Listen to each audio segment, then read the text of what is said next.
es el día de el Día Mundial de la Obstetricia. Y cuando he visto que me tocó esto, lo primero que pensé fue en Gonzalo Ageman, pero para homenajear a Sandra Azúcar. Gonzalo Ageman es un amigo de todos, es un amigo de la Sociedad Paraguaya de Coloproctología. Y Sandra Azúcar fue nuestro coordinador de piso pélvico en el 2013 en un congreso que tuvimos de la Sociedad Paraguaya de Cirugía. Y hoy es el Día Internacional de la Obstetricia, San Ramón Nonato. Él, Gonzalo, tiene múltiples proyectos de investigación para mejorar la calidad de vida de pacientes con trastorno del piso pélvico. Otra invitada nuestra que me encantó sobremanera es la doctora Wanda López. La doctora Wanda López es cirujana general del Hospital Militar Carlos Arbelo y es uróloga egresada del mismo hospital.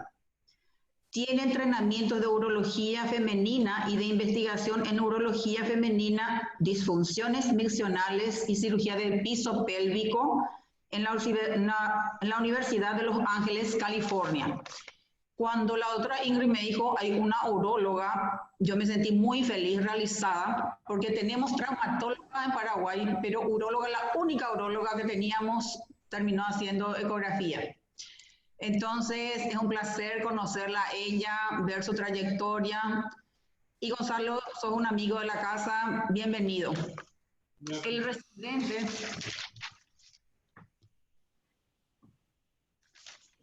residente que va a compartir su tema, el que va a presentar su tema es compartimiento anterior y apical, prolapso de órganos pélvicos. Va a ser presentado por el doctor Héctor Gómez, que es residente primer año del Hospital Domingo Luciano. Bienvenidos a todos. Gracias, doctora, por la presentación. Vamos a iniciar con el tema. ¿Me escuchan, verdad? Sí. ¿Me escuchan? Sí, no pregunten. Okay. Sí. Bueno, vamos a iniciar con el tema, como anteriormente se había mencionado, que es prolapso de órganos pélvicos, compartimiento anterior y apical. Pero antes de iniciar, debemos tener en cuenta los antecedentes, que se inicia en 1973, donde la ICC desarrolla un comité de estandarización para las terminologías que se van a utilizar referente a prolapso de órganos pélvicos. Pero teniendo en cuenta que pasan 2 décadas y no se logra un sistema universalmente aceptado. Ya para 1993, el Comité Internacional Multidisciplinario, acompañado de 6 estudios realizados tanto en Estados Unidos como en Europa, llegan a la conclusión de poder presentar lo que son los términos, la terminología estandarizada para los prolapsos de órganos pélvicos, que fue presentada en la American Journal de Obstetricia y Ginecología. Hago recalcar que este artículo tiene fecha 96 porque es de relevancia, donde se inicia en nueva terminología para los órganos pélvicos, prolapso de órganos pélvicos. Continuando con la introducción, estaba mencionando que los prolapsos de órganos pélvicos se definen como una herniación de uno o varios órganos pélvicos a través de las paredes vaginales. Esto se relaciona a que produce síntomas que interfieren en la calidad de vida de las pacientes, teniendo en cuenta que pacientes que presenten prolapso de órganos pélvicos, imagínense cómo sería su día a día presentando una patología de aproximadamente de 5 a 10 años de evolución. Altera el autoestima y por sí la percepción de la sexualidad. Y se establece que en 1976 al 2006 fue la cirugía más realizada en mujeres mayores de 70 años de edad. Cuando hablamos de prolapso de órganos pélvicos, nos preguntamos cuál es el rol que presenta un coloproctólogo relacionado con este tipo de temas, que principalmente lo maneja tanto urología como ginecología. Si vemos aquí las imágenes que se pueden presentar tanto en la derecha como en la izquierda, los pacientes que llegan a nuestra unidad a veces vienen acompañados de prolapso de órganos internos, también como son acompañados de prolapso rectal. Es decir, que esta patología en cierta particularidad se relaciona uno con otro y es muy importante como el coloproctólogo lo ve acompañado de un manejo multidisciplinario. En las consideraciones especiales generales podemos mencionar que el cistocele, el rectocele y el uretocele son las terminologías que venimos conociendo desde el internado de nuestra carrera hasta la formación como médico. En la actualidad no es que esté mal utilizado, pero luego de que surgió la estandarización de las terminologías, podemos mencionar que todo lo que conocemos como cistocele se va a denominar prolapso de pared vaginal anterior, que va a estar comprendido tanto la uretra como la vejiga. Aquellos que presentan, que anteriormente era conocido como uretrocele, se va a conocer en la actualidad como prolapso de la pared vaginal apical, que comprende el cervix, el útero, y en aquellas pacientes que han sido histerectomizadas, la cúpula vaginal. Ya para rectocele se conoce como prolapso de pared vaginal posterior. Intestino puede estar comprometido como el recto. En los datos epidemiológicos mencionamos que 41% de las mujeres en Estados Unidos durante su desarrollo de la vida puede cursar con un prolapso de órganos pélvicos, que la edad comprendida es de 50 a 70 años de edad, y el 11% va a cursar con prolapso sintomático. $3 millones anualmente están derivados para el tratamiento de dicha patología. Solamente para mencionar un poco de la anatomía del piso pélvico, podemos mencionar que está formado por músculo y fascia de los diafragmas urogenital y pélvico. Y la estática de los órganos pélvicos se establece tanto por el sistema de suspensión, que va a estar relacionado con las fascias, y los ligamentos, dígase la fascia endopélvica. El ligamento, tanto el ancho, redondo, el tubo bésico vaginal, cardinales y los uterosacros. Y ya el sistema de soporte, que son las capas musculares, el diafragma pélvico y el diafragma urogenital. En los factores de riesgo, pues, tenemos tres grandes grupos: los congénitos, traumáticos y los hormonales. En los congénitos podemos mencionar las autosómicas dominantes, como es la enfermedad del colágeno, deficiencia de inclinación de la pelvis, un sacro plano, inmadurez femenina y la espina bífida. En lo traumático mencionamos el embarazo, los coitos, la caída, fractura, traumatismo del piso pélvico, laceraciones y un aumento de la presión intraabdominal de manera crónica o secundaria a otra patología. En los hormonales mencionamos el climaterio, la menopausia, el hipoestrogenismo y el sobrepeso. En los datos epidemiológicos, pido disculpas por la cita bibliográfica de 1997, que fue desarrollada por la Orpho Family Planning Studio, que fue un seguimiento de 17,000 pacientes por 17 años. Traigo a colación este artículo por la gran población de estudio que planteó, 17,000 pacientes por 17 años, donde se estimó que el 75% de los prolapsos se atribuyen a parto vaginal, teniendo en cuenta que un parto lo multiplica por 4 su incidencia, un segundo parto por 8 su incidencia, y podríamos presentar que seguiría de 8, 16, 32, pero en un tercer parto solamente se relaciona a un 9 su casuística y 4 partos 10. Aquí tenemos otro de los factores de riesgo relacionados, fue la edad avanzada, como se presentó en el Journal de la Sociedad Americana, donde plantea que el aumento de 40% en el riesgo de prolapso con cada ganancia de 10 años a partir de los 60. Hablamos de la fisiopatología y nos preguntamos qué es lo que se altera para poder desencadenar un prolapso de órganos pélvicos. Aquí tenemos la teoría o los niveles de Lanzi, que fue descrito por un anatomista muy famoso, tanto para el servicio de urología como de ginecología, donde lo clasifica en 3 niveles: nivel 1, nivel 2 y nivel 3. Hablando del nivel 1, que corresponde específicamente al nivel apical, teniendo en cuenta que aquí se va a encontrar tanto el útero y en aquellas pacientes que han sido histerectomizadas la cúpula vaginal, donde el principal funcionamiento lo dan los ligamentos uterosacros y los ligamentos cardinales, teniendo en cuenta que una alteración en estos ligamentos va a producir un descenso o pérdida de sostén tanto del útero como de la cúpula vaginal. El segundo nivel, que viene siendo el nivel intermedio, que se está encargado específicamente por el soporte paravaginal, que va a ser responsable por la fascia del músculo elevador del ano, el arco tendinoso de la fascia pélvica. Y un nivel 3 o nivel de salida, que corresponde al cuerpo perineal, que son los músculos que rodean la vagina y la membrana perineal. Si hablamos de la clasificación, tenemos 3 grandes clasificaciones, que fue la clasificación anatomoclínica, lo cual es una clasificación obsoleta en la actualidad porque tenía como grado prolapso genital tanto incompleto como completo. Tenemos la clasificación de Baden-Walker, que actualmente entre el 80 al 90% de los especialistas o el personal encargado de salud todavía la utiliza, y fue el primero en definirlo tanto en segmento anterior, apical o posterior, y que tomaba como referencia la espina ilíaca, donde la clasificaba grado 0, aquellos prolaxos que se encontraban a nivel de la espina ilíaca, grado 1 cuando estaba menor al límite, grado 2 cuando llegaba específicamente al límite, grado 3 cuando sobrepasaba el límite, y grado 4 cuando se hacía una evección completa del órgano afectado. Pero lo más relevante de esta conferencia es poder resaltar la importancia del POPQ, que se conoce como el sistema de cuantificación para los prolaxos órganos pélvicos.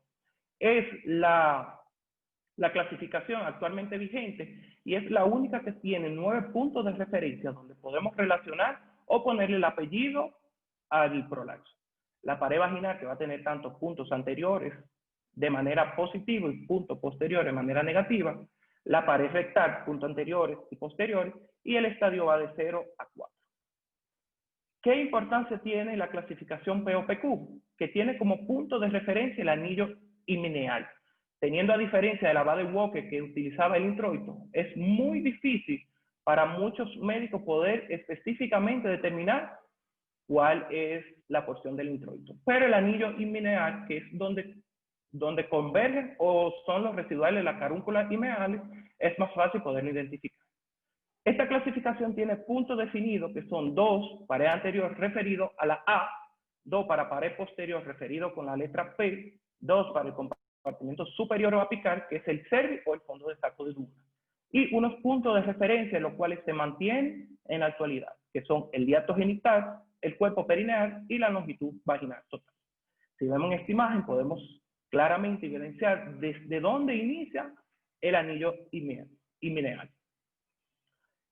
Aquí hay un esquema de las diferentes clasificaciones utilizadas desde 1973 hasta el 1996, que todavía se mantiene. Pero la más utilizada viene siendo la de Baden-Walker, donde la clasifica grado 1, donde se queda a mitad de la pared vaginal, grado 2, cuando llega hasta el introito, grado 3, cuando sobrepasa el introito, y ya en grado 4, una eversión completa.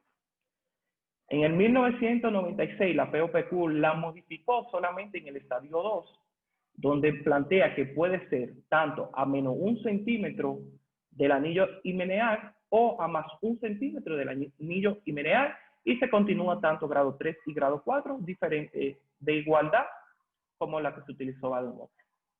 Pero para conocer la clasificación de POPQ necesitamos un cuadro de 3×9, donde vamos a tener que pared anterior, dígase AA, y pared posterior se va a referir al compartimiento anterior, y la C, compartimiento apical.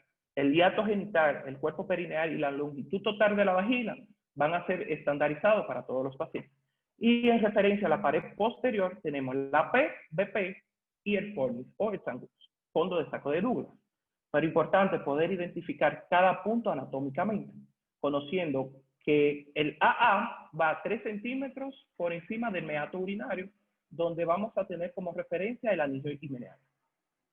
Cuando hablamos del BA, que es un poco difícil, lo que queremos relacionar son la unión vésico-uretrovesical, específicamente donde se ve aquí. La parte C, que corresponde específicamente al cervix o a la cúpula vaginal en aquellos pacientes donde han sido histerectomizados, y el punto D donde descansarían los ligamentos uterosacros o el fondo de saco de Douglas. Para determinar la importancia de que estos pacientes, principalmente con un cistocele, se acompañen de uretrocele, quiere decir que puede verse afectado el segmento BA, donde altera la funcionabilidad de la vejiga, y como el segmento AA se mantiene estable todavía, produce un síndrome de palanca, donde vamos a tener una incontinencia urinaria por esfuerzo. El otro límite que debemos valorar es el hiato genital, que va desde el punto medio de la uretra hasta el punto posterior del anillo himeneal. Luego podemos medir la distancia, el cuerpo perineal, que va desde el punto posterior de la carúncula himeneal hasta el punto medio del conducto anal. Y la longitud total de la vagina, que la vamos a medir desde el inicio del anillo himeneal hasta el fondo de saco de Douglas, o hasta la cúpula, o donde se evidencia el cervix. Aquí vemos cómo se realizaría una medición, teniendo en cuenta que aquí podemos medir tanto el punto A como el BA, utilizando lo que son espéculos desarticulados para poder apoyar la pared posterior. Utilizamos baja lengua milimétrico, donde ponemos el punto cero desde el meato urinario hasta donde se ve el descenso de la vejiga y podemos determinar el grado del paciente. Otro punto que podemos valorar es el punto del cervix, el nivel 1 del ANSI, que lo utilizamos con un espéculo donde identificamos el cervix y le pedimos a la paciente que puje y ahí valoramos hasta dónde desciende el cervix. Aquí son imágenes donde se ve a gran escala lo que son el hiato genital aumentado de tamaño, como en la primera imagen, como en la segunda imagen. Y ya para medir la longitud total de la vagina se hace un tacto donde se introduce un baja lengua milimétrico, donde la importancia de medir la longitud total de la vagina es que el paciente, luego de ser sometido a cirugía, la dejan con una longitud vaginal muy corta. Y en la actualidad se plantean lo que son procedimientos preservadores de vagina. Si hablamos de su clasificación, tenemos el estadio 0, que es normal, no hay descenso, donde se va a encontrar a -3 los órganos de compartimento anterior. El estadio 1, que la porción más distal del prolapso está a 1 centímetro por arriba del himen, es decir, a -1. El estadio 2, que la porción más distal del prolapso se va a encontrar 1 centímetro por fuera del himen, lo que representa +1. El estadio 3, que la porción más distal del prolapso es mayor a más de 1 centímetro, pero no mayor a la longitud total de la vagina, -2. Y ya el estadio 4, que entendemos que es un prolapso total. Como vemos aquí en la imagen, si le pongo aquí podemos identificar que la paciente tiene, lo normal debería ser el AA -3, acompañado de un BA de -3. Pero como vemos aquí, la afectación tanto de la pared anterior, podemos decir que la paciente está cursando con un prolapso de la pared anterior, tanto en el segmento AA como BA, estadio 3. En la imagen del B podemos evidenciar la presencia de la afectación de la pared posterior, donde el AP, que dijimos que debe encontrarse a -3 centímetros de manera normal, aquí se encuentra alterado en +2.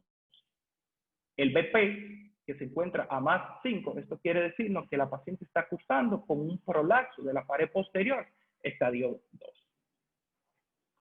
Si preguntan cuál es la diferencia que se ha planteado tanto en Baden-Walker como en POPQ, teniendo en cuenta que Baden-Walker es utilizado por el 80% del personal médico, esto quiere decir que fue un sistema que nunca fue validado. Tiene una gran variación interobservador y dificultad en la publicación de los resultados. Sin embargo, a la utilización del POPQ tenemos puntos de referencia precisos, dígase el anillo himeneal. Permite discernir mismas variaciones en un paciente y otro. Es decir, que aquellos pacientes que presentan prolapso del segmento BA y no parece afectación del AA. Y fue el primer método sometido a una evaluación extensa, porque luego de 2 décadas que se permite su estandarización y nos permite una descripción precisa del soporte del piso pélvico. Si hablamos de la prevalencia, se han utilizado diferentes sistemas de clasificación para diagnosticarlo. Es decir, algunas poblaciones utilizan el Baden-Walker, algunas otras poblaciones usan el POPQ, entonces por eso la prevalencia es muy inespecífica. Estudios que no reportan si la paciente tenía síntomas o no antes de ser evaluada, y se desconoce cuántas mujeres con prolapso no buscan atención médica. Aquí tenemos un estudio que se reportó que en mujeres postmenopáusicas el prolapso aparece en 41% de las mujeres con útero, 38% de las mujeres poshisterectomizadas. Y que esto se relaciona que el 34% son prolapso de pared vaginal anterior, 18% prolapso de pared vaginal posterior y solamente un 14% prolapso apical.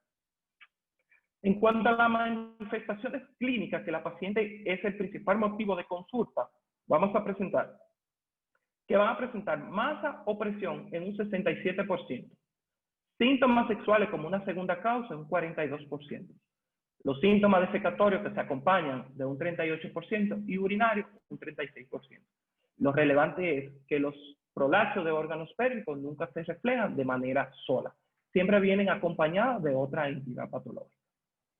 Si hablamos del diagnóstico, está establecido tanto por un examen físico, los laboratorios, los estudios complementarios y los cuestionarios que está utilizado en aquellos pacientes que aparte del prolapso se encuentran con incontinencia urinaria, tanto de esfuerzo o orina residual. El examen físico va a ser el principal método de diagnóstico que nos va a relacionar qué grado de prolapso o cómo se encuentran prolapsados los órganos pélvicos. El examen anorrectal para valorar específicamente aquellos prolapsos que se acompañan tanto del segmento anterior como del segmento apical, teniendo que en mujeres se hace la palpación bimanual, tanto la pared posterior de la vagina que viene siendo la pared anterior del recto. Los laboratorios, específicamente el examen general de orina, que nos va a relacionar si la paciente está cursando con datos de infecciones secundarias al prolapso, y el estudio de fisiología utilizado en conjunto viene siendo la urodinamia, que tiene indicación en aquellos pacientes que presentan incontinencia urinaria. Tiene una fase de llenado como una fase de vaciado y es una prueba para el funcionamiento de la vejiga. Esto nos va a permitir reproducir los síntomas del paciente y obtener un gráfico, medir el flujo de orina, cómo producir una contracción, la capacidad y las presiones de la vejiga. Y como resultado nos va a permitir realizar una topografía exacta de una obstrucción urinaria y el porcentaje de flujo de orina que queda retenido. Permite evaluar la cantidad de flujo que vuelve de la vejiga a los riñones y a qué presión sucede. Permite determinar qué tipo de incontinencia se padece y permite estudiar otras enfermedades urinarias asociadas.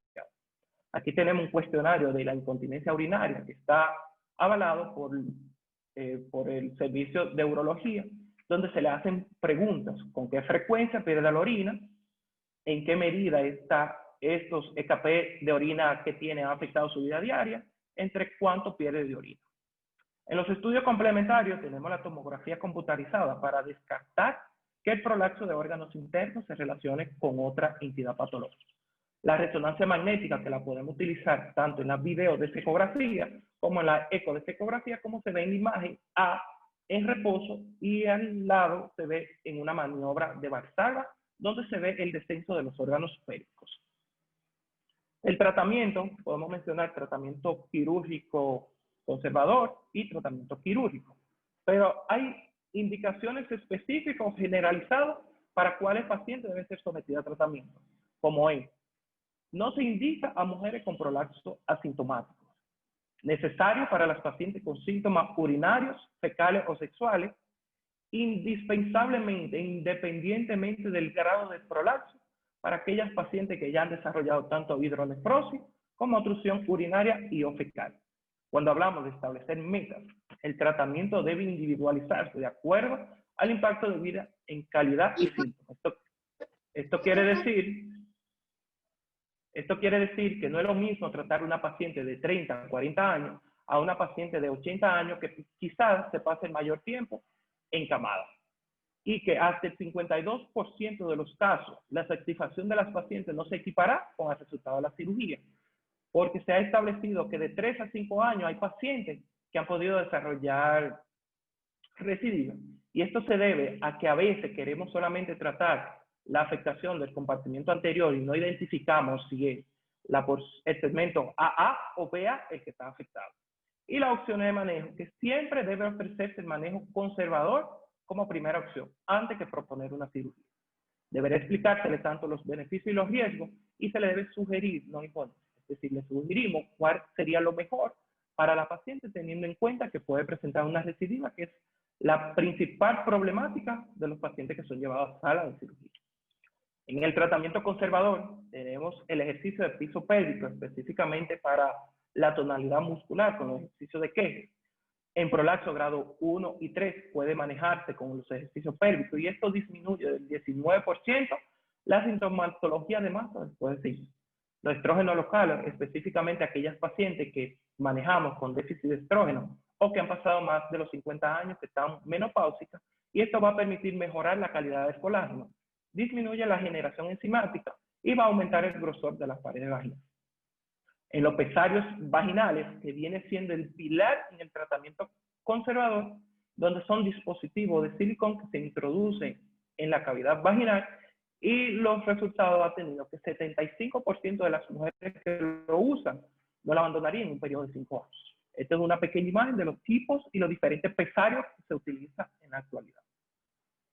Si nos referimos al tratamiento quirúrgico, tenemos que 200.000 procedimientos quirúrgicos relacionados a prolapso anualmente están establecidos. 64% de las mujeres son mayores de 70 años, solicitaron una nueva intervención. 30% de los pacientes son mayores de 60 años. Y las candidatas deberían ser solo quienes le han fallado un manejo conservador. No hay evidencia que aporte la reparación de un prolapso de órganos pélvicos de forma aislada y no se recomienda repararlo en cirugía concomitante. Utilizar malla o injerto representa el mismo éxito subjetivo que la cirugía clásica, pero con una mayor posibilidad de complicaciones. En los tratamientos quirúrgicos presentamos la reparación del piso pélvico, es decir, materiales biológicos como fue la fascia del músculo recto abdominal, la fascia lata como autóloga o de cadáver, el autoinjerto dérmico, dígase submucosa del intestino delgado, materiales sintéticos, mallas tipo microporo, 90 nanómetros, y técnicas abiertas, tanto como la histerectomía como una plastía anterior y una plastía posterior. En el tratamiento de mallas se han planteado tanto mallas como suspensión de órganos como la vejiga, de reforzamiento del piso pélvico y en combinación. Pero en el 2011 la FDA negó la utilización de mallas y la clasificó como medicamento tipo C.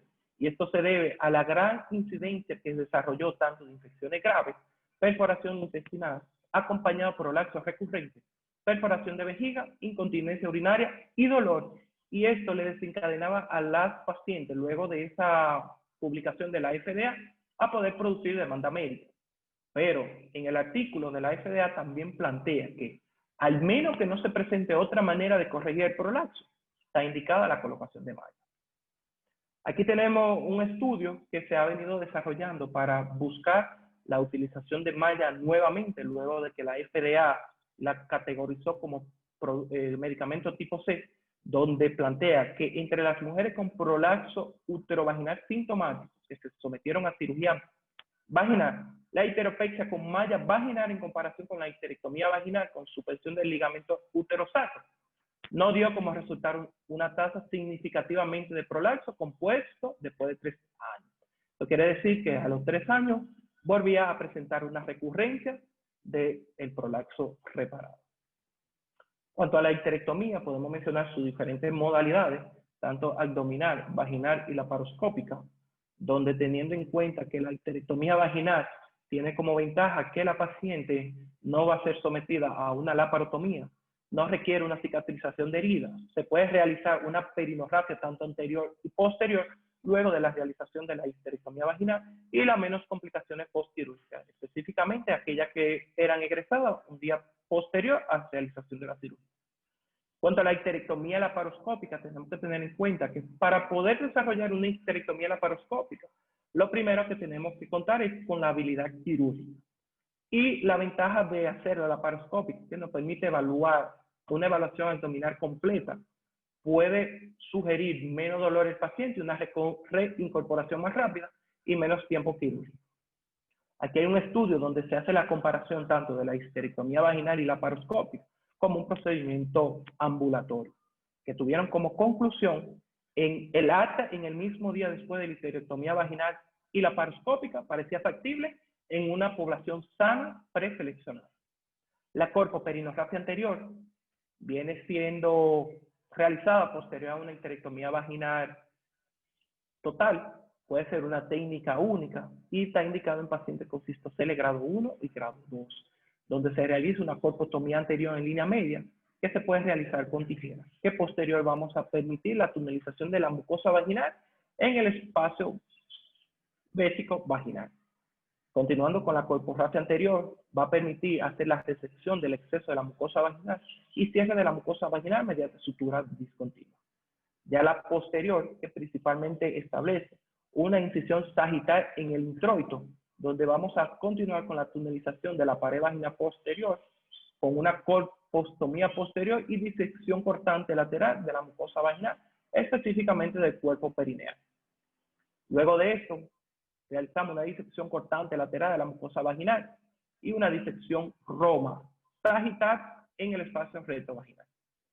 Se va a realizar una aplicatura específicamente de los pilares rectales y una sutura para aproximar los elevados. Si hablamos de las conclusiones, mencionamos que los factores de riesgo modificables han presentado una disminución en la incidencia de la sintomatología de los pacientes que presentan prolapso de órganos internos. El POPQ es el sistema validado para la clasificación de los prolapsos de órganos internos. Sin embargo, el 80% sigue utilizando el sistema de Baldwin-Walker. El tratamiento está solamente indicado en pacientes que presenten sintomatología o alteración del estilo de vida. Y el manejo de estos pacientes es multidisciplinar entre urólogo, ginecólogo y coloproctólogo. Gracias.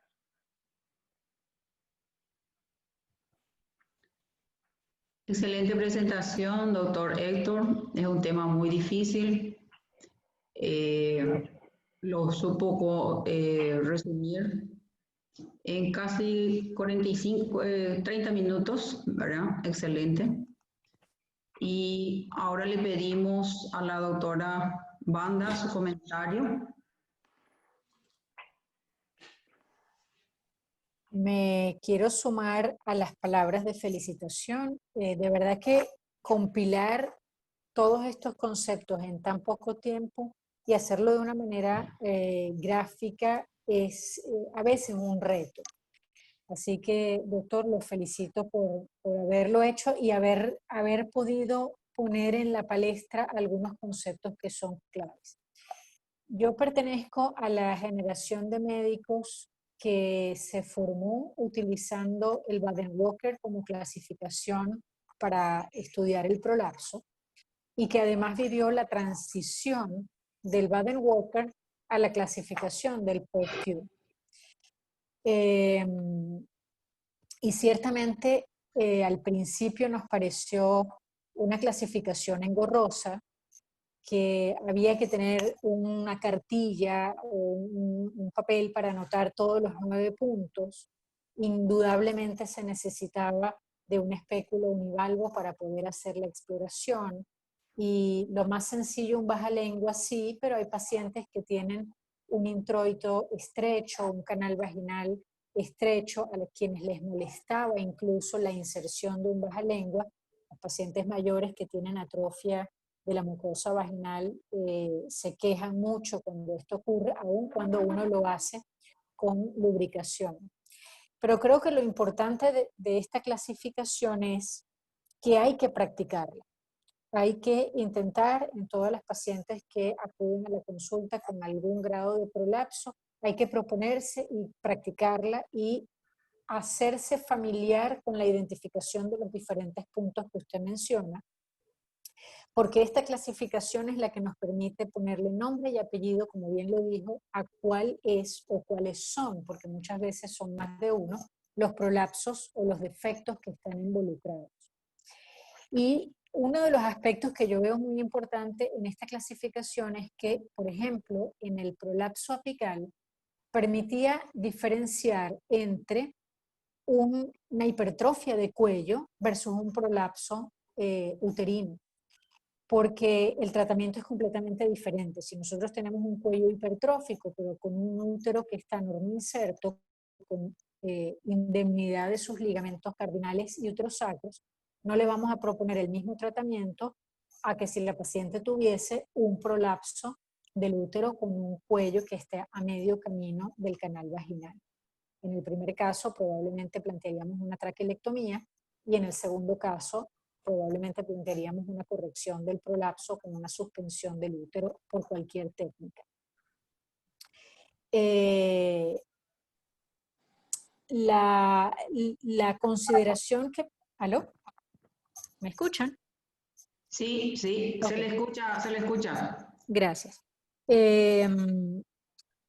Hay algunas consideraciones que me gustaría hacer. Creo que lo importante en el tema clasificación del prolapso es que tenemos que utilizar aquella clasificación que nos permita encontrar el nivel del defecto para poder ofrecerle a la paciente el tratamiento adecuado. El POPQ tiene esa ventaja. El POPQ tiene la ventaja que nos permite entre diferentes colegas hablar un lenguaje uniforme y entendernos, y no da lugar a la duda por cuanto utiliza un sistema de medidas que es muy preciso. Pero si no lo sabemos hacer bien, si no nos hemos entrenado, si no lo hemos practicado, podemos también cometer errores y clasificar a una paciente de una forma incorrecta utilizando incluso el POPQ. Y como diría un gran colega y amigo, el doctor Carlos, se me fue el apellido ahorita, de Argentina, pero seguro lo van a reconocer cuando les dé la frase, no es la flecha, sino el indio que dispara la flecha. Entonces, nuevamente recalcamos un poquito que aquí tenemos que entrenarnos todos en utilizar esta clasificación.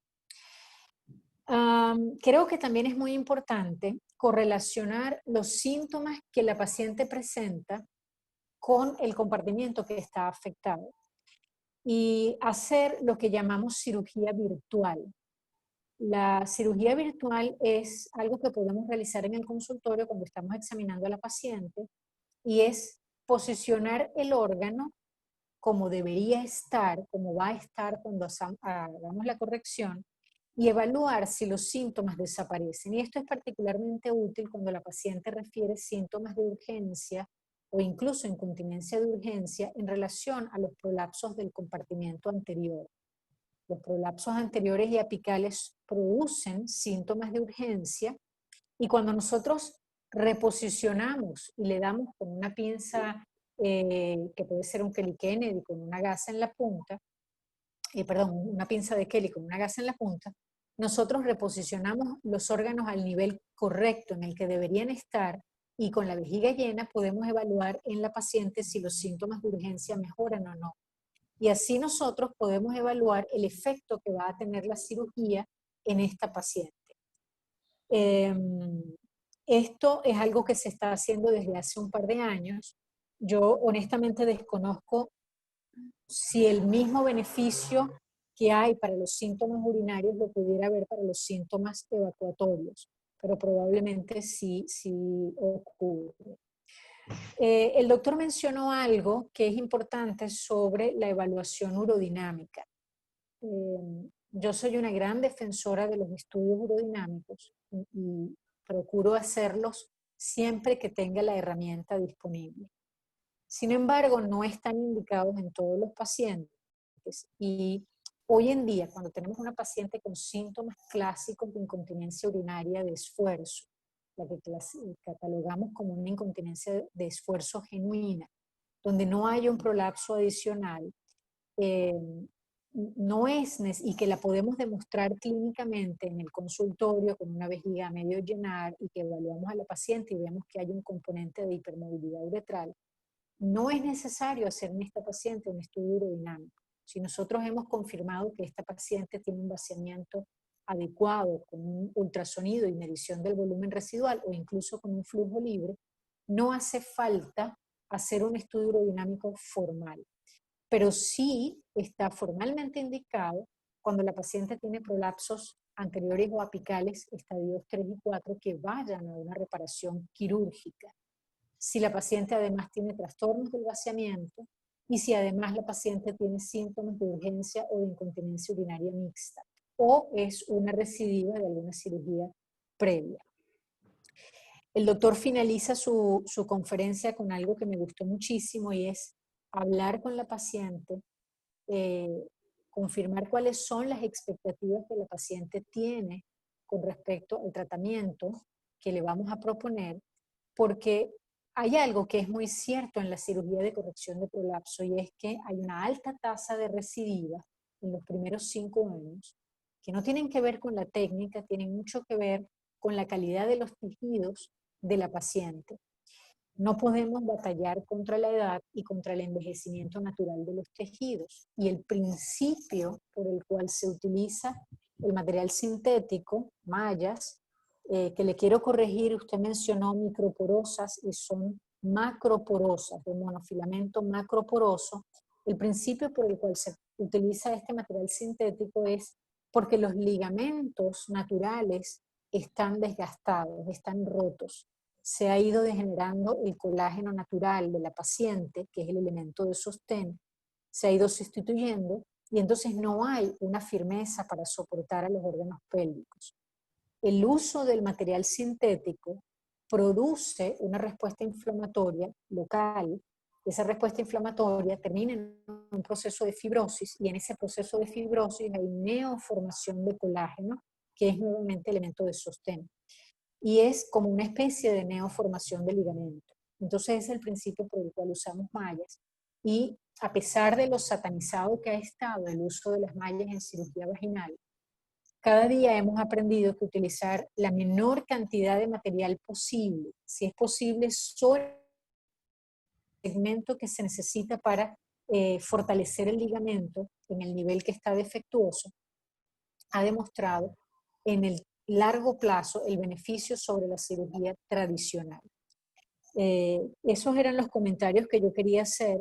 Invitar a los doctores a realizar este ejercicio de utilizar el POPQ, de correlacionarlo si quieren con el Baden-Württemberg o con otras clasificaciones y en la medida que vayan desarrollando la pericia, correlacionar el POPQ con los síntomas de la paciente. La paciente tendrá síntomas del compartimiento anterior, del compartimiento apical y del compartimiento posterior. Correlaciónenlos con los hallazgos del POPQ y verán que al utilizar esta clasificación, hacer la correlación de síntomas y hacer la cirugía virtual, se corresponderá entonces con un éxito en el postoperatorio cuando utilicen cualquiera de las técnicas que están indicadas para la corrección de estos defectos.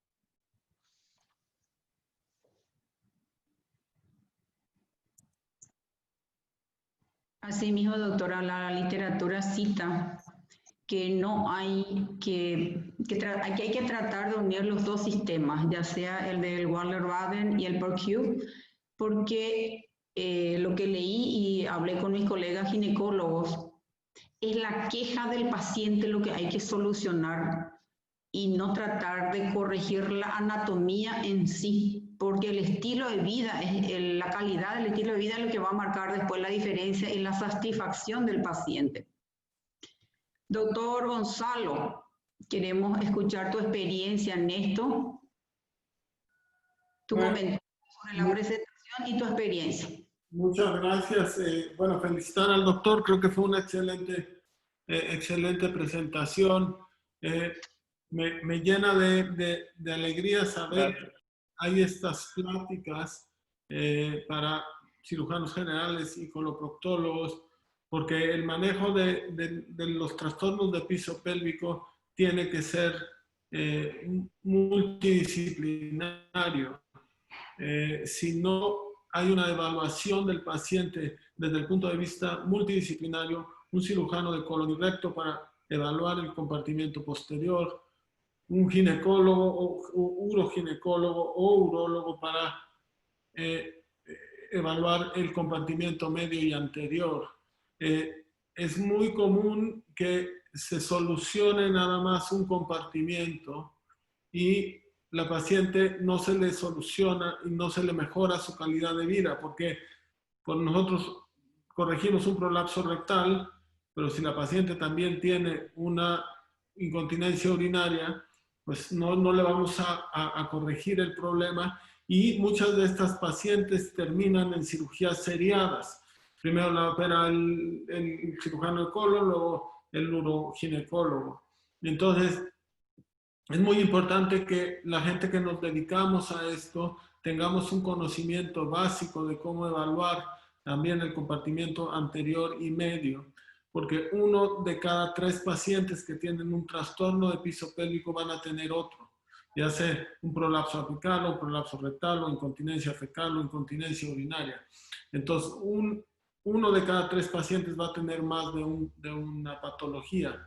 Entonces, siempre hay que hacer una historia clínica completa desde el punto de vista fecal, urinario y sexual a las pacientes y detectar problemas para que también sean evaluados por los expertos en los compartimientos. Entonces, me alegra mucho me alegra mucho que haya este tipo de pláticas, porque vamos realmente a mejorar la calidad de vida de los pacientes y no hacer cirugías seriadas. Entonces, creo que es indispensable que sepamos hacer una exploración ginecológica de los compartimentos, los cirujanos de colon y recto, y igual que los urólogos y uroginecólogos tienen que tener conocimiento de hacer una buena exploración anorrectal. Entonces, los felicito.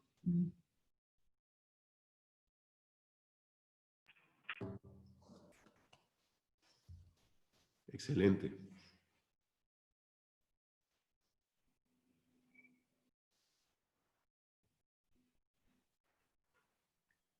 Ha apagado tu micrófono, Graciela. Gonzalo, ¿cuál es la experiencia que tenés en el ejercicio de tu profesión del uso de mallas? Bueno, siempre es muy controversial, ¿no? Y ahora nosotros, pues, hay una campaña para demandas en Estados Unidos y salen anuncios en la televisión. Si tienes una malla en la pelvis, llama a este número y son números de abogados. Nosotros, al estar tan cerca de Estados Unidos, pues es un problema, ¿no? Es un problema. Yo creo que el uso de las mallas es menos problema del que se ha publicitado. Creo que necesitas escoger muy bien una malla muy ligera, con poros muy grandes, como decía la doctora. Yo uso mallas en rectopexia ventral. Uso mallas biológicas por este miedo y a una demanda, pero las mallas biológicas son muy caras.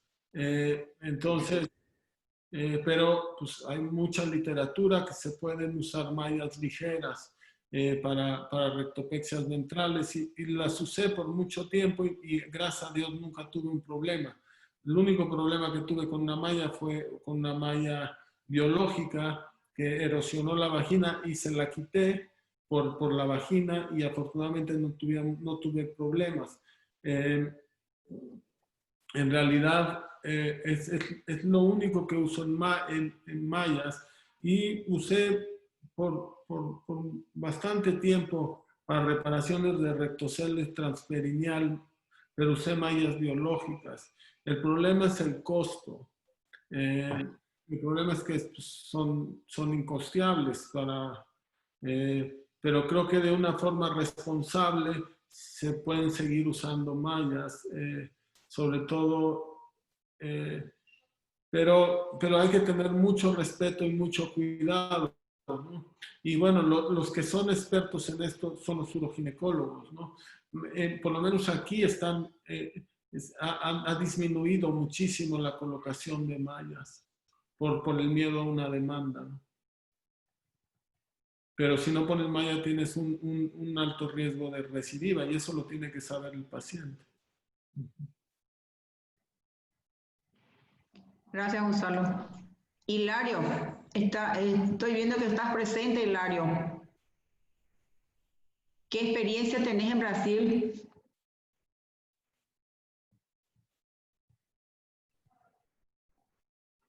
Hilario. Bueno, doctora Wanda, te quiero preguntar algo.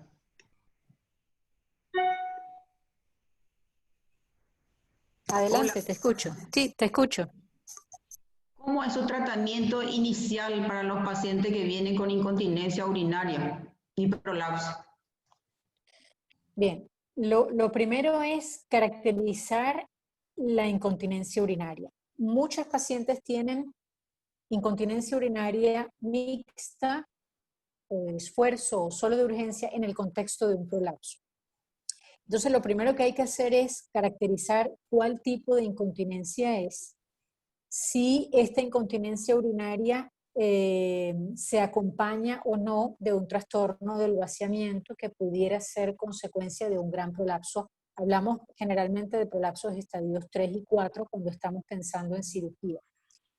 Esta caracterización usualmente empiezo yo en el consultorio, primero con un interrogatorio exhaustivo de los síntomas, evaluar en qué momento ocurre, qué tanto repercute en la calidad de vida de la paciente, si la obliga a utilizar apósitos, pañales, si limita su actividad personal, sexual, si limita su trabajo, en fin. Una vez que tengamos claro esto, decido si la paciente requiere o no un estudio urodinámico. Les dije ya, les comenté cuáles eran las indicaciones formales para el estudio urodinámico. Si encuentro que es fundamentalmente una incontinencia urinaria de esfuerzo, anatómicamente hablando en el examen físico hay hipermovilidad uretral y la paciente tiene un vaciamiento vesical adecuado, completo, probablemente le ofrezca un tratamiento.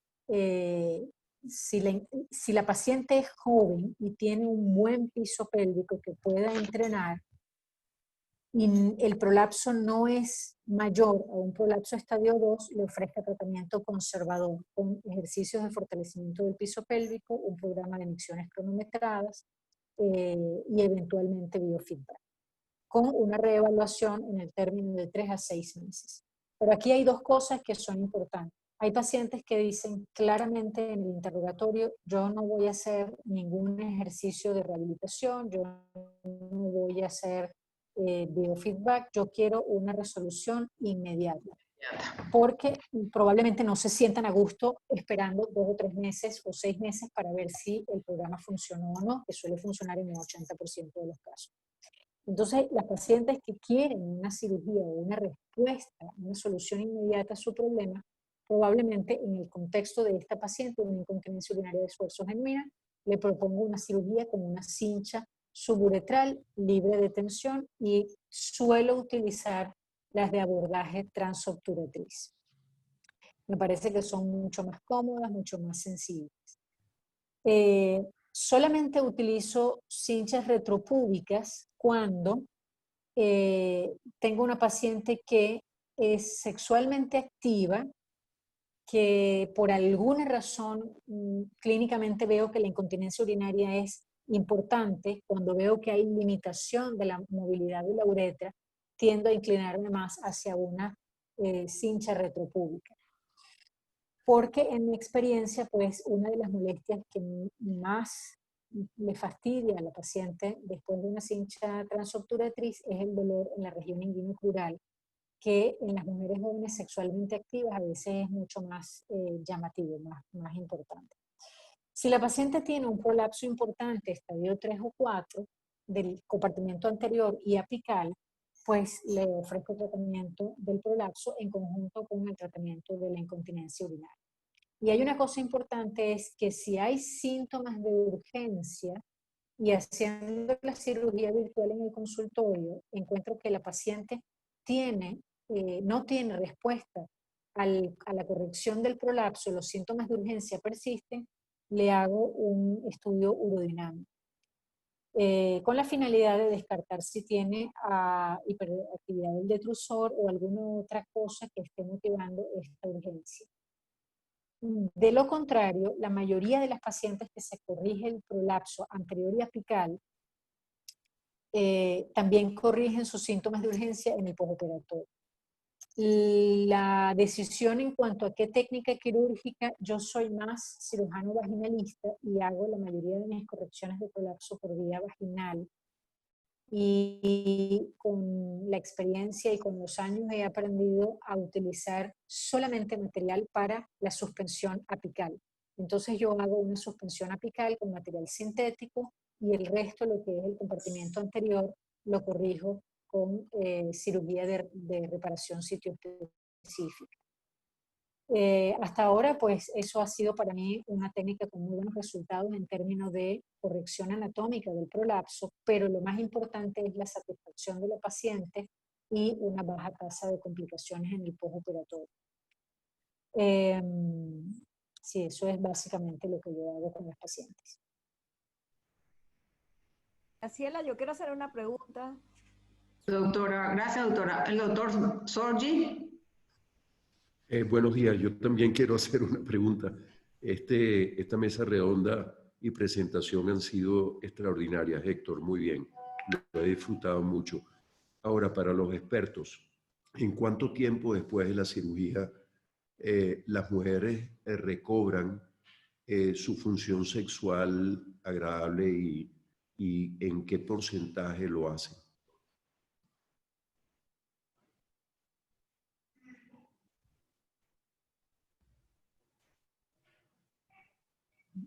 Doctor Sorgi, no sé si la pregunta va dirigida a alguien en particular. A todos ustedes. Ok. Bueno, Gonzalo, a ti, claro, adelante. A ver, lo que yo soy muy conservadora en términos del cuidado postoperatorio de las pacientes. Y hoy en día hay una recomendación que se está establecido que la paciente puede reiniciar la vida sexual activa tan pronto como a las 4 semanas. Por lo general, mis pacientes, yo trato de que inicien su vida sexual activa luego de 6 a 8 semanas de la operación. Depende mucho de cómo es el canal vaginal, cuán estrogenizada está. Suelo recomendar la aplicación de estrógenos tópicos, bien sea en crema o en óvulos, incluso en el postoperatorio, en las primeras, después de 2 semanas de la cirugía, cuando ya yo he evaluado que el proceso de cicatrización va bien, que no hay extrusión del material sintético, que no hay, que la herida ha sellado bien, comienzo con la aplicación de estrógenos tópicos. Y las pacientes reinician su vida sexual al término de las 8 semanas después de la cirugía. También hay que recordar que la frecuencia de coitos en estas pacientes, la mayoría de mis pacientes son pacientes de los 60 y tantos años para arriba, y muchas de estas pacientes tienen una reducción ya previo a la cirugía, que nada tiene que ver con el prolapso, de su frecuencia sexual. No he tenido pacientes que hayan pedido reiniciar la actividad sexual antes. No sé si el doctor Gonzalo tiene otra experiencia, pero en general es normal reiniciar la actividad sexual.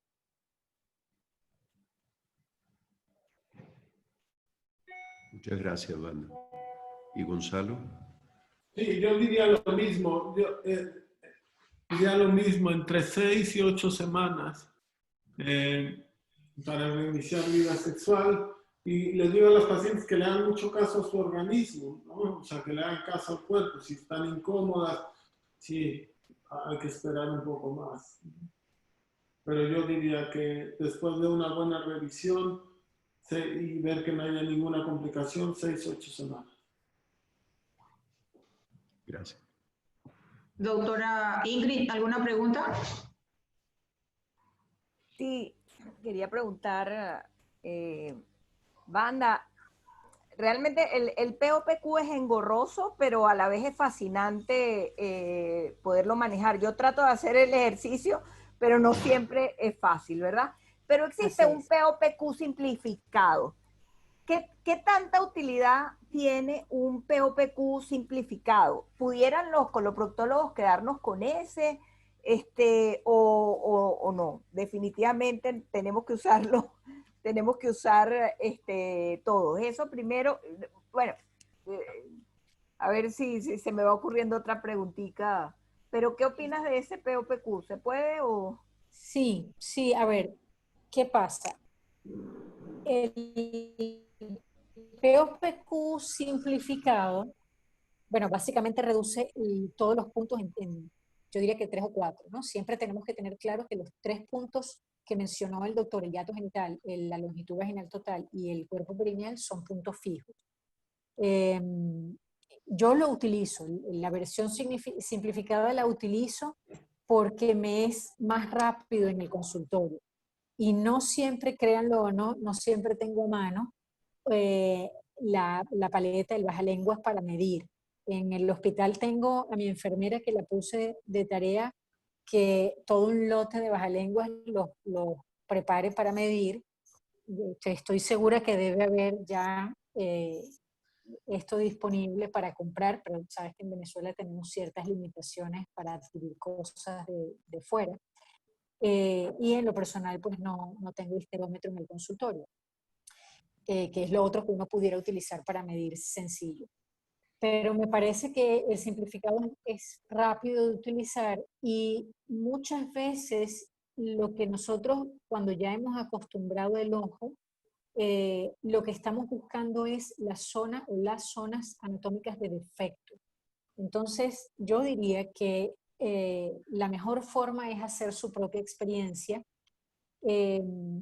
Creo que la diferencia con el PopQ completo, clásico, es el tema de las comunicaciones. Si nosotros vamos a sentarnos en una conferencia o si vamos a hablar con otros especialistas o a publicar un trabajo, definitivamente lo que se recomienda es que sea el PopQ clásico con los 9 puntos a medir, pero yo confieso que yo uso la versión simplificada.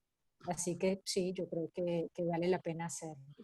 Pero pasar de el Baden-Walker a la versión simplificada, creo que para propósito de enseñanza con los residentes y con quienes se dediquen al área de piso pélvico, yo creo que vale la pena hacer el esfuerzo de tomar el espéculo univalvo, de tomar la gradilla y hacer las anotaciones y las mediciones para que uno vaya entrenando la vista y la manera de medir.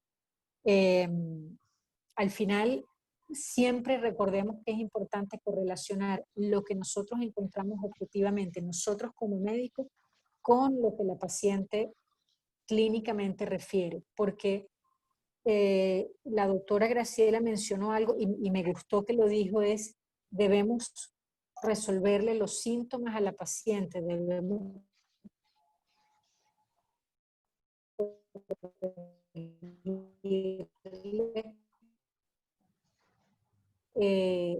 los defectos que a ella le molestan. Al principio uno cuando está en el ejercicio quede de grado 0, grado 1, pero si yo resuelvo los síntomas de la paciente, voy a tener una paciente satisfecha, feliz, que recupera las actividades cotidianas, en tanto que si yo me esmero en reproducir una anatomía perfecta y no he puesto atención a todos los síntomas que tiene la paciente, eventualmente mi trabajo no quedó bien, ¿no? Pero para responder entonces a tu pregunta, sí, yo creo que el simplificado va bien, también como el clásico. Nosotros a pesar de todo y que se supone que deberíamos, y eso sí lo tenemos establecido todos los especialistas, que esto es un trabajo, el piso pélvico es un trabajo multidisciplinario, pero no hablamos el mismo idioma, o sea, seguimos diciendo un citocele, el paciente tiene un citocele 2 con un rectocele 3 y no, o sea, deberíamos como que promover más este tipo de cosas y usarlo aunque sea ese simplificado que bueno, me sorprende que tú lo uses, me encanta, además, ¿verdad? Porque no es lo mismo hablar de compartimiento anterior, posterior, tocarla y los dos apicales y ya. Y entonces ya uno sabe qué es, que está hablando de A, P, A, B, eso es demasiado medio enrollado para nosotros, sin embargo, bueno, hay que usarlo. En estos seminarios nosotros tenemos, más adelante, los que son coloproctólogos que entraron aquí dirán, bueno, pero no van a hablar del tratamiento, eso lo tenemos en otros seminarios, porque esto es tan complejo que lo tenemos que separar, pero aprovechando que estás tú, yo te quería preguntar, cuando ustedes los urólogos tienen un daño del nivel 2 de Delancey, ¿verdad? Pero el tratamiento, si el daño es de la fascia, es central, ¿verdad? El tratamiento, si es periférico, ¿es igual? ¿Es el mismo? No, de hecho, bueno, a ver, la mayoría de los defectos son defectos centrales y por eso también la mayoría de las técnicas de reparación, pues lo que hacen es corregir. Hay que entrenar, y ahí vuelvo otra vez, hay que entrenar el ojo. Es muy difícil ver los defectos laterales.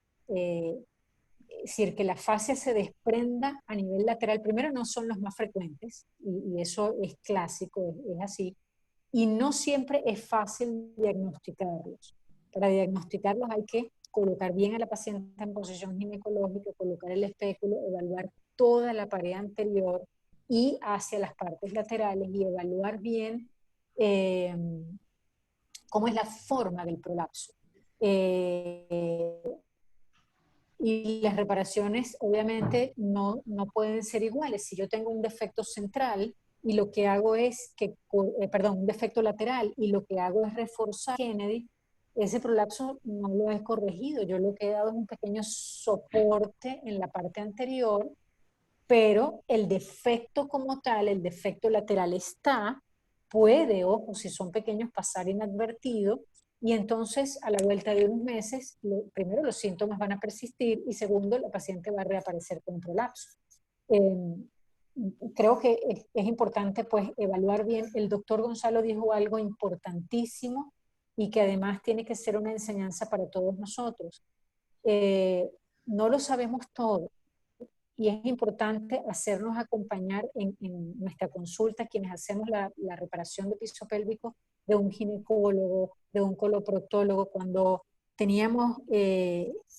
teníamos aquí, yo recuerdo, pues compartimos muchas cirugías y muchos pacientes con síntomas del compartimiento posterior, incontinencia de gases, incontinencia fecal, pues yo decía, antes de yo planificar nada, quiero que te vea algún especialista de coloproctología. Hoy por hoy estoy con el doctor Sordi y me encanta cuando le mando pacientes porque además hay un feedback en el que el paciente no solo dice, me evaluó, me hizo tales y tales preguntas o me hizo tales y tales cosas, sino que además el especialista nos dice, oye, mira, yo recomiendo hacerle esto, o yo recomiendo hacerle tal otra cosa. Puede ser en el mismo acto operatorio, que sería lo ideal, o en un segundo o tercer tiempo.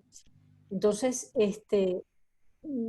como está, hay mucha gente que está en formación y entiendo que ustedes están abordando ahorita también desde la perspectiva del coloproctólogo los defectos del piso pélvico. Esto es un trabajo multidisciplinario y aquí todos somos importantes y todos debemos aportar de la misma forma.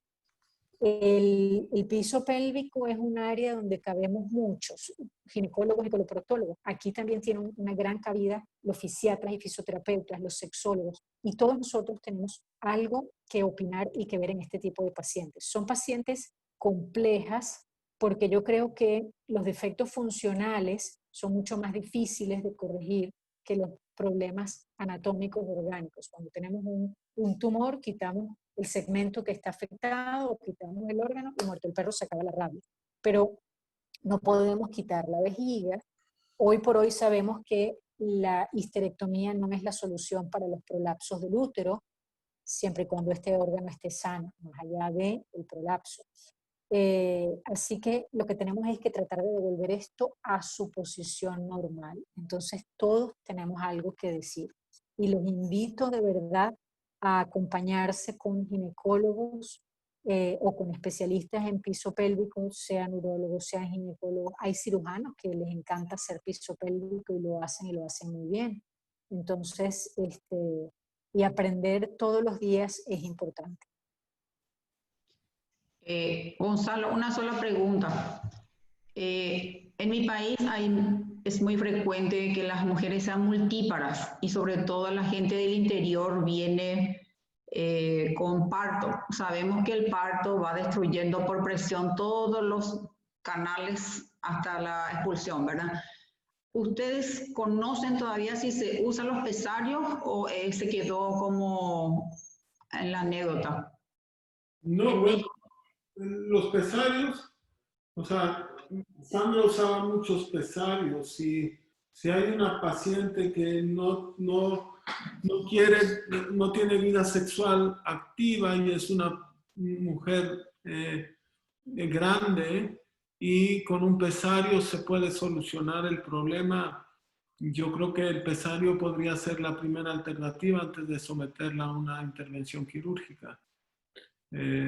O sea, creo que hay muchas pacientes que con un pesario se puede mejorar mucho la calidad de vida sin cirugía. Gracias, Gonzalo. Hilario, todavía no se conectó, parece, Hilario. Bueno, ya estamos 1:15. Yo no sé si alguien quiere agregar algún concepto más sobre esta parte muy difícil, no es fácil. Me gustó leer y la conclusión final es justamente lo que dijo la doctora Banda, que es multidisciplinar y sobre todo enfocarnos en la parte de dar la satisfacción al paciente. No estoy ajeno a las técnicas, ¿verdad? Pero sobre todo el consentimiento informado, la correcta evaluación preoperatoria desde el abdomen, desde la posición ginecológica, desde evaluar la posición de pie, desde el interrogatorio. Nadie, en Paraguay al menos, somos muy todavía tabú, entre comillas, para hablar la parte genital, la parte sexual, ¿verdad? Pero en el momento del postoperatorio sí te reclaman mucho. Es notable eso. Entonces, un consentimiento informado si vamos a proceder a utilizar materiales de injerto, ¿verdad? Porque no te dicen, quieren solución rápida, pero después vienen las preguntas y el por qué y el por qué. Conclusión final, doctor Marco Sorgi. Otra pregunta tengo. Antes de que terminen, ya va, no me corten esto, que yo tengo muchas cosas que preguntar. Tanto para Gonzalo como para Banda. Una es la importancia del cuerpo perineal. Gonzalo, mides el cuerpo perineal, estás pendiente de eso, o sea, es un elemento, es una estructura bastante importante. Eso sí es de interés para nosotros los coloproctólogos, porque ese es el lugar de convergencia de todo, ¿no? La importancia de eso les quería preguntar. Y un comentario es que veo ahí en el chat, Graciela, lee un poquito. Está el doctor Delgadillo haciendo comentarios desde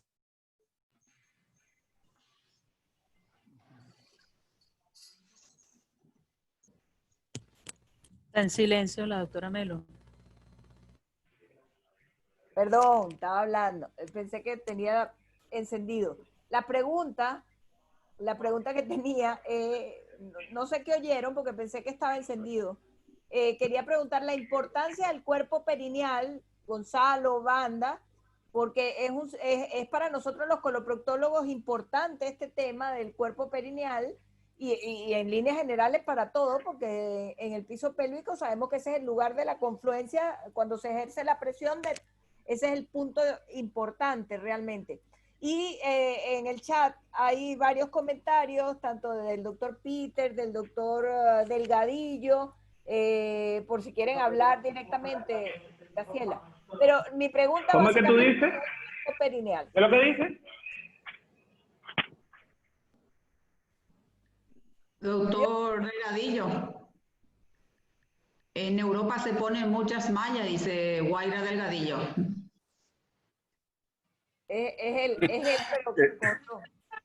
Efectivamente. Primero un saludo a todos los colegas latinoamericanos, a todos los hermanos y colegas por allá. Fuerza ante COVID. Sí, el primer comentario es, los Estados Unidos son paranoicos y no quieren poner malla. Eso hace que tengan riesgo de demanda judicial, lo que lleva total terror. Así es que esa paranoia del terror a la demanda judicial ha hecho que tengan otra posibilidad y no ponen mallas. Y si ponen mallas que cuestan carísimo. Acá en Europa está de moda también, como los americanos, porque queremos hacer todo igual.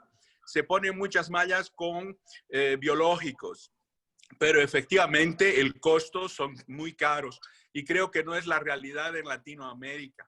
Segundo, tenemos que tener en cuenta que el problema de suelo pélvico, de piso pélvico, es multicompartimental. Así es que el doctor Hagerman tenía toda la razón diciendo que es multidisciplinario y es una ley, es multidisciplinario. No se puede abordar solo un compartimiento, puesto que la solución del coloproctólogo no será la mejor para el uroginecólogo. El otro problema en el mundo es que los americanos y los ingleses operan en posición de prone jack. Y en posición de prone jack no siempre se ve de la misma manera cuando se ve en posición ginecológica. Así es que hay que tener también una cierta comparatividad. Y para eso algunos han inventado una silla con un espejo ahí abajo. Ese examen del suelo pélvico en la paciente de pie o sentada en la silla es muy importante, pero muchas veces no se lo hace bien o no se lo discute en el preoperatorio. Y como dijo la doctora Medina, las pacientes jóvenes reivindican actividad sexual rápida, bien, no dolorosa y muy pronto a la cirugía. Y eso hay que decirlo, tienen todo el derecho. Yo pienso que, como dijo la doctora Wanda, a quien me dio mucho gusto el escuchar, puesto que tiene unos conceptos muy bien puestos, muy bien puestos. Realmente, Venezuela ha producido y sigue produciendo muy buenos médicos y creo que hay que mantener esa calidad. El problema es que hay que estrogenizarlas y hay que estrogenizarlas desde antes de la cirugía. Hay que darles la oportunidad que tengan un poco de ejercicio. Todas nuestras pacientes van a fisioterapia. Les guste o no les guste, todas van a fisioterapia. Algunas la hacen mejor, otras la hacen peor. Eso depende de la calidad de la fisioterapeuta y de cómo la paciente quiera hacer su examen. Y finalmente, las mujeres de aquí en Europa son grandes. No son tan pequeñitas como en América Latina y los pesarios pues aquí funcionan de maravillas. Las bolas de Geisa son conocidísimas y están contentas también. Así es que, como les decía, es multidisciplinario y es todo un abordaje complejo. Así es que, como decía la doctora Melo, pienso que necesitamos 3 webinares para poder tocar todos los temas. Gracias por haberme permitido dar un comentario simple, pero la patología es muy compleja. Muy bien. Gracias. Muy bien, muy elocuente. Para responder a la pregunta del cuerpo perineal. Adelante. Sí, quería hacerle una pregunta, doctora Graciela, a la doctora Wanda, si es posible. Claro, está abierto, doctora López. Sí, me gustaría, bueno, desde mi perspectiva, Ingrid, cuerpo perineal también lo medimos y es importantísimo. El doctor Peter Petros tiene su algoritmo y su teoría integral de la continencia, que hoy por hoy ya es la teoría integral del piso pélvico, donde todos los puntos apicales, pensé que me había salido, ¿me escuchan? Sí. Sí. Los puntos apicales y los puntos distales son importantes. Entonces, yo concuerdo contigo, es como el ancla, el cuerpo perineal es donde converge todo, es un sitio donde también desde el punto de vista para el compartimiento posterior se ejerce una gran presión. Y sí, es importante evaluarlo, medirlo, ¿no? Y repararlo, por supuesto.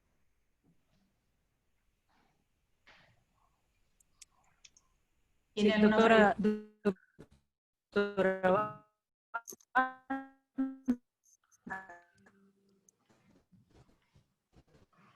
Hola. Con respecto al principio de la discusión, en pacientes que tienen prolapso. ¿Aló? ¿Aló? Hola, Estefanía, no te escucho. ¿Aló?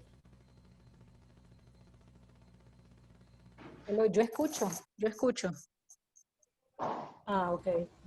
Bueno, la pregunta era, doctora, una pregunta muy corta. Independientemente de que haya en una paciente con prolapso anterior apical con respecto al estudio urodinámico, si no hay síntomas urinarios, igual se le solicita el estudio urodinámico a la paciente, o solamente se debe solicitar en casos de que la paciente tenga sintomatología urinaria. Esa pregunta me encanta y además que es muy apropiada. Casi 30% de las pacientes con prolapsos de gran tamaño, prolapsos en estadios 3 y 4, anteriores apical, tienen incontinencia urinaria de esfuerzo oculta. Entonces, cuando tenemos una paciente con un gran prolapso, a quien le estemos proponiendo hacer un tratamiento quirúrgico para corregir este prolapso, deberíamos hacer el estudio urodinámico, o por lo menos deberíamos evaluar, esa es la respuesta correcta, debemos evaluar la presencia de incontinencia urinaria de esfuerzo oculta. Esto significa que debemos llenar esta vejiga, debemos reducir el prolapso, y por eso hablaba yo de la cirugía virtual.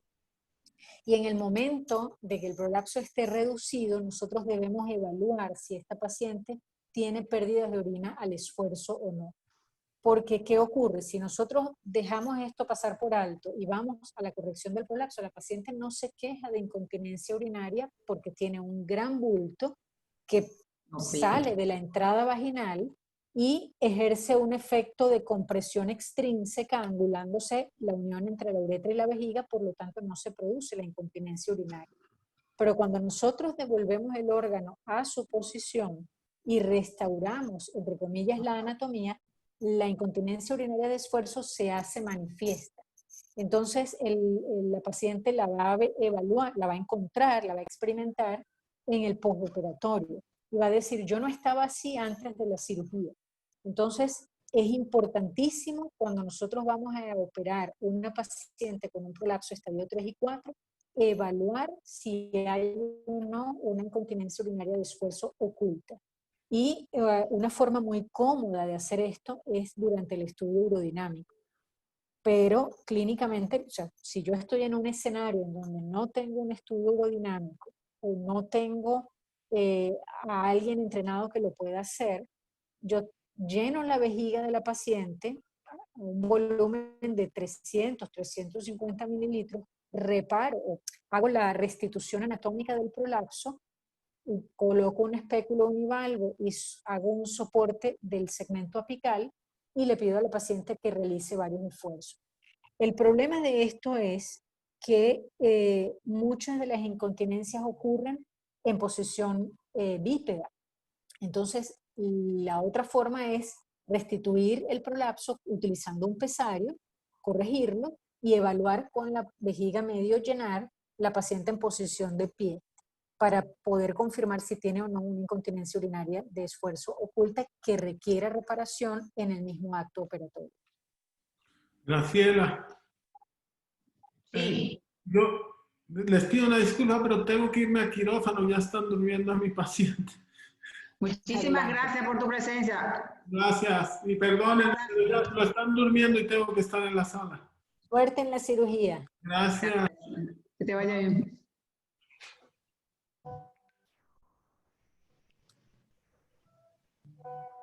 No sé si lo que les comenté pues quedó satisfecha la respuesta a la pregunta. Sí, doctora, gracias. De nada. Doctora Ingrid. Estoy viendo entre los que están conectados, está el doctor Andrés Gines, del Hospital de Clínicas, de Ginecología. No sé si quiere hacer algún comentario, o alguno de los que están, porque les pasamos a ginecólogos y a urólogos, si tienen algo algún comentario. Sí, hola, ¿me escuchás? Ajá. Sí, ahí está. Muy buenos días. Lastimosamente me pude conectar un poco tarde, pero referente a lo último, un tema muy interesante, resulta así con el prolapso total, ¿verdad? Y con la maniobra que dice la doctora, es un poco complicado hacer la urodinamia, por ejemplo, ¿verdad? Porque uno al restituir artificialmente puede estar entonces, sosteniendo entonces en el afán de volver a lo anatómico, ¿verdad? Y crear una, ¿cómo se puede decir?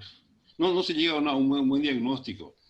Hay estudios, estuve leyendo, donde hicieron, entonces la urodinamia en estos casos así, y hay falsos positivos y negativos muy altos, ¿verdad? Con el doctor Paulo, brasileño, ¿verdad? Conversamos sobre esto, ¿verdad? Y él dice lo siguiente, ¿verdad? Y propone, dice que hace lo siguiente, entonces hace la operación ginecológica, sí, ¿verdad? De prolapso. Y lo que vemos es que realmente que en muchas de esas pacientes no tienen pérdida de orina después, ¿verdad? Y luego, si es necesario, entonces hacen la operación para la incontinencia urinaria. Eso es lo que quería aportar. Y es lo que nosotros hacemos también, ¿verdad? Lo hacemos, ¿eh? Doctor Ginés, Sí. ¿usted realiza la sacrocolpopexia cuando hay problemas? Sí. Bueno, eso se decide entonces si vamos por abajo, por arriba, para hacer la colposacropexia, y justamente con ustedes de la DIA habíamos hecho hace cerca de hace un año una paciente, la sacrocolpopexia, ¿verdad? En forma conjunta. Sí, por supuesto lo hacemos, ¿verdad? Lo hacemos, ¿eh? Y con buen resultado también, ¿eh? ¿Vía laparoscópica o por abajo? No, lo hacemos por vía abdominal, lo hacemos, ¿verdad? Por vía abdominal. El aprendizaje por vía laparoscópica es un poco largo. Yo no lo hago, ¿verdad? Tenemos colegas en la cátedra que lo están haciendo. El doctor Vicente Acuña, por ejemplo, ¿verdad? Sí. Y en general así se va tomando experiencia con esto así, ¿verdad? Pero tiene una curva de aprendizaje, ¿verdad? Pero lo hacemos, entonces con los residentes, lo hacemos entonces por vía abdominal, ¿verdad? Y con buen resultado. Y obviamente con malla, y también lo hicimos algunas veces así con tejido, entonces autólogo, ¿verdad?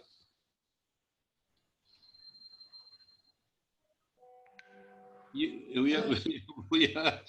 yo creo también, lo que se está hablando, que es piso pélvico, es todo un mundo, digamos así, ¿verdad? Y debemos trabajar más conjuntamente con los proctólogos, los urólogos y los ginecólogos, ¿verdad? Asuntos hacemos compartimientos estancos un poco por diferentes motivos, pero debemos acostumbrarnos y decidirnos a trabajar juntos, ¿eh? Doctor, una preguntita más.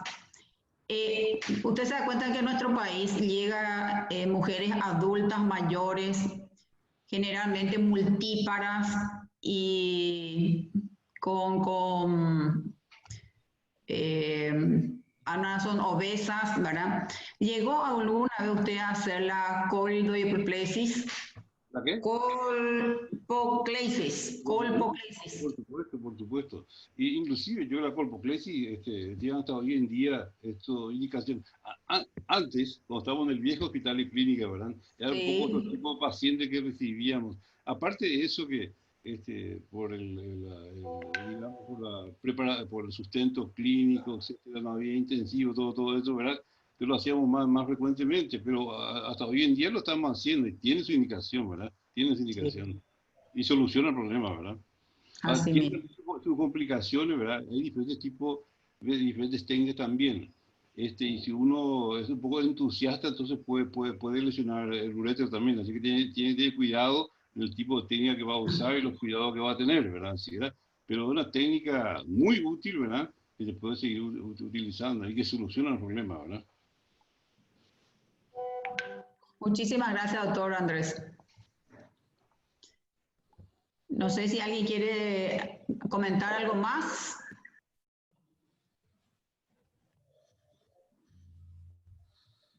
¿Algún comentario de alguien en la platea? Bueno, entonces nos pasamos un poquitito del tiempo, es generalmente una hora. Le felicito de nuevo al doctor Héctor, excelente el resumen. Gracias, doctor. Y le felicito a los invitados, Banda, enormemente sorprendido contigo, te felicito. Me gustan las personas que son prácticas y no teóricas, ¿verdad? Porque de eso hay mucho.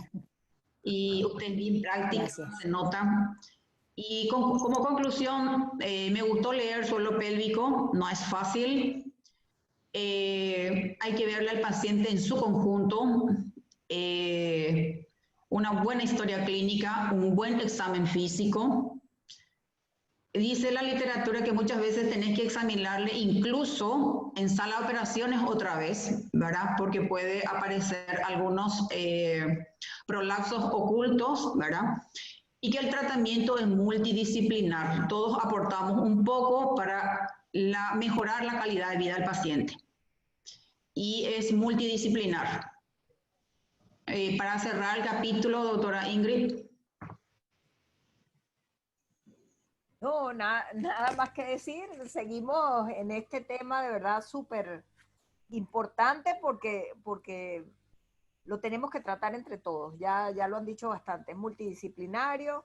Y aunque hoy, y nuevamente lo digo, estamos hablando de prolaxo apical y anterior, la mayoría de nuestros pacientes vienen con prolaxos de más de un compartimiento, por lo tanto, tampoco nos podemos quedar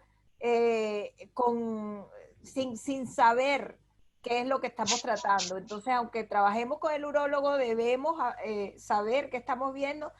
Y vuelvo a recalcar, vamos a tratar de ensayar entre todos y a meternos en este POPQ, aunque sea el simplificado, que evidentemente, como nos dijo Wanda, si ella lo usa, pues lo podemos usar o podemos estar tranquilos usándolo nosotros, que fue el tema central de este seminario. Pues nada, nos vemos todas la semana, todos los lunes a esta misma hora, es lo único que tengo que decir de más. Un gran placer haberles acompañado y los felicito.